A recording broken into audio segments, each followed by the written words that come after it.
Elroy Mix. So update tayo dito sa bypass road, dito sa may Diversion Road, Milan. Yung ina-update natin dyan, Elroy Mix. Ayan, so pupuntahan natin doon kasi last time hindi pa sinimulan doon yung paggagawa, no, ng kasi dito pa lang yung natapos nila dito sa may labas dyan sa may Diversion Road. So dito yun naman yung papuntang Milan at saka Panorama, DMMA or Tigato,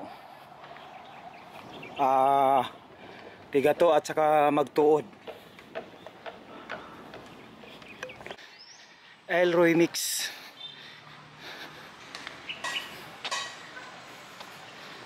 Ayan, clearing na nila.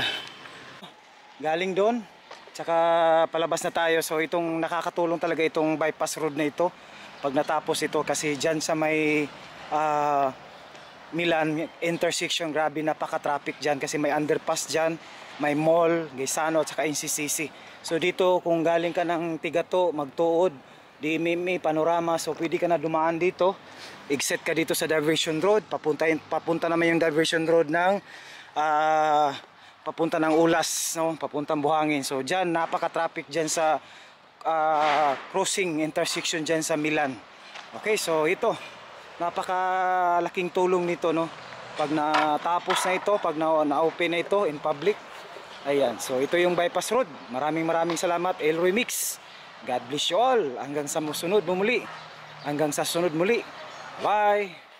Elroy Mix, every hapon daw sila nagtatrabaho dito. So sa ngayon umaga kasi tayo nakapunta dito, Elroy Mix. So next time balik natin, i-timing natin ng hapon. So ayan, no, nakikita natin may manhole na. So sa ngayon wala tayong nadatna na nagtatrabaho. Okay, so yun lang. Elroy Mix, don't forget to subscribe, like and share.